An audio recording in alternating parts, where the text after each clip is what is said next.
Carré Shalom et bienvenue, je suis le docteur Mamran Désiré, c'est toujours un plaisir pour moi de vous retrouver. Nous sommes toujours en train de continuer dans les crises logiques et aujourd'hui nous allons parler de la destruction de la chair. Et le texte est tiré de 1 Corinthiens 5, le verset 5 que nous connaissons tous, où l'apôtre Paul dit qu'un tel homme soit livré à Satan pour la destruction de la chair, afin que l'esprit soit sauvé au jour du Seigneur. Donc, nous allons parler de la destruction de la chair, dont le but pour lequel le frère est livré à Satan, c'est pour la destruction de la chair. La chair doit être détruite. Donc le but pour lequel on devrait livrer ce frère incestueux à Satan était la destruction de sa chair. Il est étonnant de constater le nombre d'érudits qui ont avancé la thèse selon laquelle la destruction de la chair fait référence à la mort physique. Il est étonnant. Bien aimé, la destruction de la chair n'a rien à voir avec la mort physique. Puisque le mot chair, ça ne parle pas de la mort physique. Et dans notre livre, l'ABC de la famille chrétienne, nous avons tout un chapitre, nous avons étudié les œuvres de la chair. Donc, et nous avons expliqué ce que c'est que la chair. Donc, vous pouvez commander ce livre, l'avoir, et vous comprendrez ce que c'est que la chair. La chair, ce n'est pas le corps. Parce que plusieurs personnes pensent que la chair, c'est le corps. Non. La chair, ce n'est pas le corps. C'est autre chose. C'est la coalition entre c'est lorsque les sens physiques sont sous le contrôle de l'âme et pas de l'esprit. C'est ça qu'on appelle la chair. Donc, la coalition des sens et des 5 sens physiques et de notre âme. Cette coalition, c'est ça qu'on appelle la chair. Donc, ça n'a rien à voir même nécessairement avec le corps. C'est pour ça que d'autres personnes sont devenues masochistes. Ils ont détruit leur corps, croyant détruire la chair. C'est pour ça que vous allez voir, vous pouvez être en train de faire, vous pouvez être dans un jeûne de 5 jours à sec, et le 5e jour, vous retrouvez les pensées de convoitise. Parce que la chair, ce n'est pas votre corps, c'est autre chose. Donc parfois en jeûnant, vous pensez détruire la chair, mais vous détruisez simplement votre corps. Donc la destruction de la chair ici n'a rien à voir avec la mort physique. D'accord. Pourtant, selon Paul, la destruction de la chair est une procédure corrective et non punitive. La destruction de la chair est une procédure corrective et non même le fait de livrer un frère à Satan. Nous ne livrons pas un frère à Satan pour punir, mais pour corriger. Et j'espère que vous savez que Dieu ne punit pas, Dieu corrige. Mais aujourd'hui, cette histoire a été prise dans l'extrême, où c'est devenu un moyen pour certains leaders et pour certaines personnes, pour certains gens dans l'église de se venger des autres. Ah, on a livré à Satan et on va voir, ainsi de suite. Non, ça n'a rien à voir avec ça. Ce n'est pas punitif, c'est correctif, ça corrige. Il y a une pédagogie qu'on veut que le frère acquiert et qu'il refuse d'acquérir. Et parce qu'il s'entête, on le livre à Satan pour qu'il comprenne. Et dès qu'il a compris, on le ramène. Parce que notre but n'était pas de le punir. On ne le punissait pas pour le punir, on le punissait pour qu'il comprenne. Alors s'il a compris, on le ramène.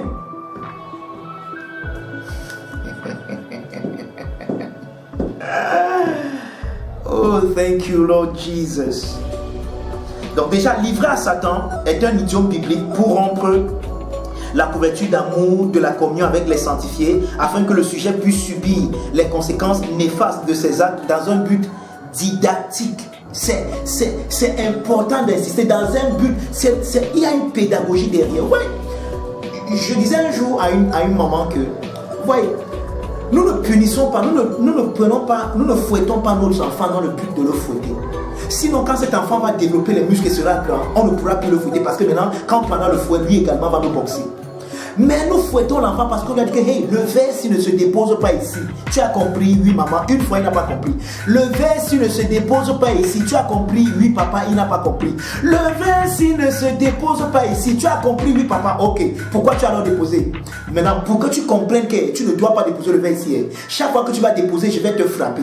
Et je te frappe pas parce que je te hais, mais je te frappe parce que je ne veux plus que tu déposes le verset ici. Tu as compris? Oui. Allez, donne-moi un coup, 2 coups. Maintenant, la prochaine fois, même quand sa main, même par inadvertance, vous devez déposer le verre. Ce qu'il a ressenti, les coups qu'il a ressentis vont faire qu'il va papa dit qu'on le dépose. Pourquoi? En fait, qu'est-ce qu'il va se rappeler de quoi? De la leçon et non des coups. Donc les coups servent une pédagogie. Les coups servent une leçon. Si les coups ne servent pas une leçon, alors vous n'êtes pas en train de punir, vous n'êtes pas en train de corriger votre enfant, mais vous êtes un tyran, on devrait vous envoyer en prison.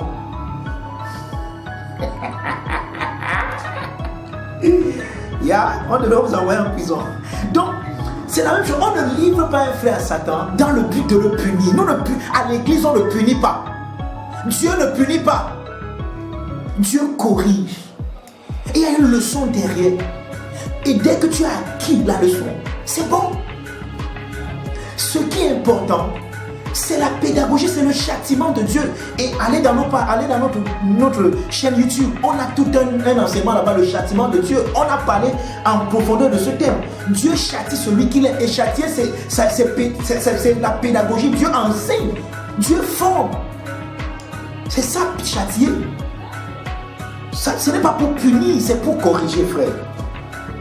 Et l'homme de Dieu dans son commentaire continue en nous disant que ce frère a donné libre cours à ses mauvais désirs en devenant sexuellement intime avec sa belle-mère. La chair ne se réfère pas à son corps, mais à ce style de vie contrôlé par ses mauvais désirs.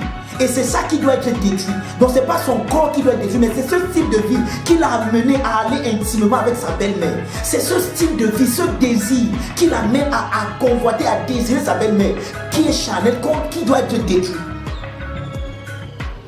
D'accord. Cette vision qui le présente en dehors de la beauté du Christ et de la perfection de son œuvre accomplie est ce qui est connu comme étant la chair, qui n'est pas nécessairement corrigé par des activités masochistes, comme nous le croyons, mais par un renouvellement du processus mental. C'est pour cela que vous pouvez priver votre corps de soins, de nourriture et être plus charnel que celui qui le fait. Alors, livrer un frère à Satan, c'est le livrer aux conséquences de l'expression erronée de ses mauvais désirs, afin qu'il apprenne. Et dans la seconde lettre de Paul aux Corinthiens, ce frère est mentionné comme ayant appris. Et l'Église est exhortée de faire acte de charité envers lui, afin qu'il ne soit pas accablé par une tristesse excessive. Donc, lorsque nous partons donc dans 2 Corinthiens chapitre 2, les versets 5 à 8, l'apôtre Paul reparle de ce frère dont il a parlé dans 1 Corinthiens 5 qu'il faut le livrer à Satan. Donc on a livré le frère à Satan et regardez le résultat de lorsqu'on livre un frère à Satan selon ce que l'apôtre Paul dit. Dans 2 Corinthiens 2, verset 5, il dit: si quelqu'un a été une cause de tristesse, ce n'est pas moi qui l'ai attristé, c'est vous tous, du moins en partie, pour ne rien exagérer.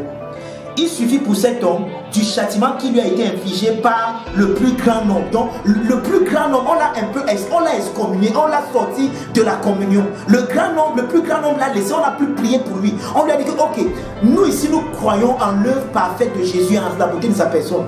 Et cette œuvre manifeste en nous, ne nous donne pas d'aller avec notre belle-mère. Mais si toi, on t'a dit que ce n'est pas ce que tu fais, ce n'est pas comme ça que tu as appris le Christ. Mais si tu veux t'entêter et continuer à faire ainsi, alors nous, on va se séparer de toi et te laisser subir les conséquences de ton acte. On a laissé subir les conséquences de son acte. Maintenant, regardez le résultat, frère. Donc, je vais relire le verset 6 et puis nous allons continuer. Il suffit pour cet homme du châtiment qui lui a été infligé par le plus grand nombre, en sorte que vous devez bien plutôt lui pardonner et le consoler, de peur qu'il ne soit accablé par une tristesse excessive. Je vous exhorte donc à faire acte de charité envers lui. Parce que de prime abord, vous n'aviez aucun problème avec ce frère. Mais vous aviez un problème avec sa mentalité, avec sa manière de penser qui le poussait à aller vers la femme de son père. Maintenant qu'il a changé, faites acte de charité, recueillez-le dans l'amour pour qu'il ne soit pas attristé d'une tristesse excessive. Accueillez-le. Ouais. Donc on a livré ce frère à Satan dans 1 Corinthiens chapitre 5. Et le voici qu'on a récupéré dans 1 Corinthiens chapitre 2. Le frère a compris son erreur. Il s'est repenti. Il a changé de nous, il a changé de mentalité. Et l'église est exhortée à l'accueillir. Parce que l'église ne le punissait pas, l'église le corrigeait. Maintenant qu'il a été corrigé, l'église doit le reprendre. Alors livrer ce frère à Satan a été efficace. Comme ça l'est toujours lorsque c'est fait dans l'amour et dans le but exclusif et dans un but exclusivement pédagogique. Donc chaque fois que livrer un frère à Satan est fait dans un but exclusivement pédagogique, ça porte toujours ce genre de résultats merveilleux. Donc vous êtes bénis de toute bénédiction. On se voit à la prochaine émission. Kari Shalom.